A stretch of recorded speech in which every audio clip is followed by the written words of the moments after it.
नमस्कार, आप देख रहे हैं एमपी तक आपके साथ। मैं हूं अमित तिवारी। खबर बड़ी है और कांग्रेस को लेकर जुड़ी हुई है। जी हां, उपचुनाव के बाद हर अहम खबर तक को आपका तक ला रहा हूं। अपनी पूरी इस खबर में बात बता रहा हूं। कांग्रेस में कमलनाथ का कद अब घटने वाला है। जी हां, आप कहेंगे क्यों कमलनाथ का कद घटने वाला है? क्योंकि उपचुनाव में कमलनाथ के ही भरोसे तो वन मैन शो चल रहा था। पार्टी ने उस समय किसी और चेहरे पर उतना भरोसा नहीं जताया क्योंकि कमलनाथ उतने कॉन्फिडेंट थे। कहा जा रहा था कि कमलनाथ जो है, उन्होंने कहा था पार्टी हाईकमान के सामने कि ये जिम्मेदारी उनकी है कि उपचुनाव में पार्टी बेहतर परफॉर्मेंस करेगी, लेकिन वो हुआ नहीं। उपचुनाव का परिणाम अब आप सबके सामने है कि क्या तस्वीर कांग्रेस की निकलकर सामने आई। लेकिन आवाज जब उठी कि कमलनाथ, क्योंकि देखिए प्रदेश में कांग्रेस अध्यक्ष पद पर कमलनाथ, नेता प्रतिपक्ष कमलनाथ, तो अब लेकिन ये बहुत संभावित तौर पर कहा जा रहा है कि कांग्रेस में अब नेतृत्व परिवर्तन होगा मध्य प्रदेश में। इसका परिणाम आपको देखने को मिलेगा भी, जिस अहम बात को, खबर को मैं आपको बता रहा हूं। और ये आवाज उठने लगी है और ये आवाज कहीं और से नहीं, कांग्रेस के अंदर से उठी है।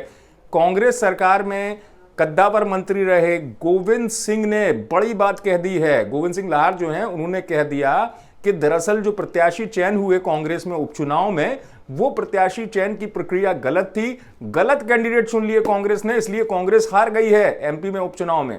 यह बात गोविंद सिंह लाहर ने सीधे कमलनाथ पर निशाना साधते हुए उन्होंने कहा कि प्रत्याशी चयन का चूंकि जिम्मेदारी जो थी वो कमलनाथ के हाथों में थी, तो प्रत्याशी ऐसे चुने गए उपचुनाव में कांग्रेस की तरफ से, नहीं तो कांग्रेस का जो प्रदर्शन है वो बेहतर होता। अब इस बात को आप इस मायने से समझिए कि इस हार के बाद जब तक अगला चुनाव 2023 में मध्य प्रदेश में नहीं होता, कांग्रेस के पास क्या है?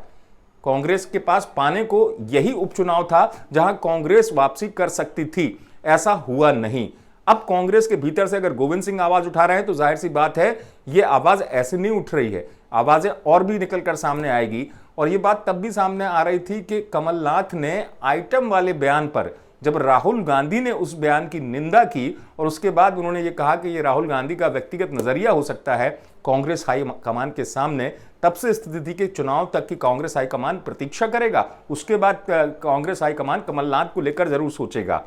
अब चूंकि स्थिति ये उठ रही है पार्टी में कि बीजेपी में सिंधिया ने कांग्रेस छोड़कर साबित कर दिया अपने आप को, लेकिन कांग्रेस में रहकर भी कमलनाथ ने अध्यक्ष पद पर रहकर, नेता प्रतिपक्ष पद पर रहकर क्या कांग्रेस को दिया, यह अब मंथन शुरू हो जाएगा। और बात ये उठेगी कि अब किसके चेहरे पर कांग्रेस आगे बढ़ेगी मध्य प्रदेश में, क्योंकि ये 3 साल जो हैं वो निकालने हैं और कांग्रेस को इन 3 सालों में मजबूत विपक्ष के तौर पर अपने आप को साबित करना है। तो क्या कमलनाथ के चेहरे के साथ कांग्रेस अब बढ़ना चाहेगी?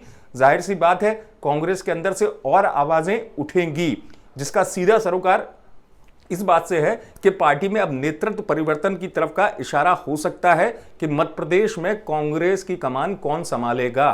कमलनाथ आगे कंटिन्यू करेंगे, ये होता हुआ दिख नहीं रहा है। नेता प्रतिपक्ष का पद भी उनके पास में है।